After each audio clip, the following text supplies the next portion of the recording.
बनाएको छु मोमोको लागि म चाहिँ यहाँ फर्स्टमा अचारको लागि प्रिपरेसन गर्दैछु। लसुन चाहिँ मजाले डल्लै त्यसरी फ्राई गर्छु। अनि त्यसपछि टमाटर हाल्ने, कागती धनियाँ सबै हालेर मिक्स गर्ने, टमाटर पनि हालेर खोर्सानी पनि हालेर नुन पनि हालेर रेडी भइसक्यो।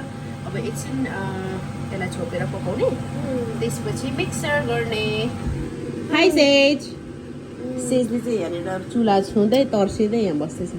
सुन्तला खाएर सबै पहेँलो आधा भएन, ओफ ओफ ओफ भयो, आधा ओफ ओफ ओफ।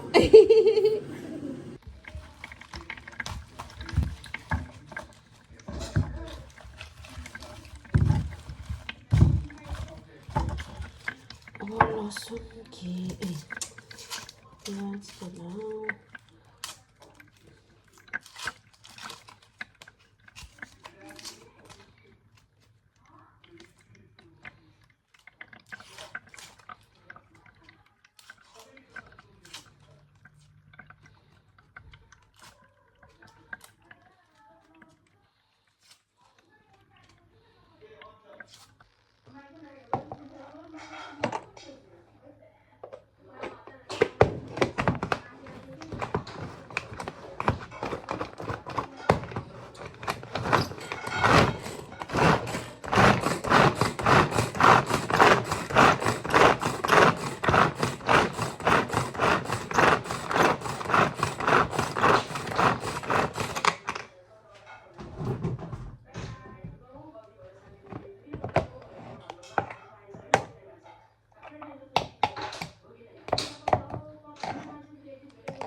किमा चाहिँ रेडी हुँदैछ, पोर्कको किमा।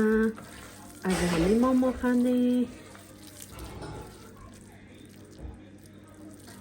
टाइम मोमोको पिठो डोको लागि कस्तो कालो आएको, ए उर्ने हो कि छायाले।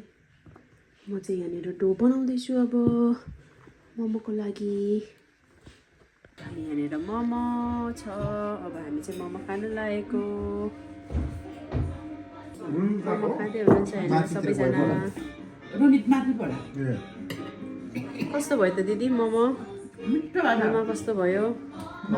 सबैजना यहाँनिर स्टार्ट गर्नुभयो है। अब सेजी चाहिँ मेरो चाहिँ युट्युबमा आउँछ दाइ। सेजु कस्तो भयो दरीमा? मिठो दामी भयो। हो नि, अनि त्यस्तै मनपर्छ नि त हेर्नु। देमाले गर्नुपर्छ होला।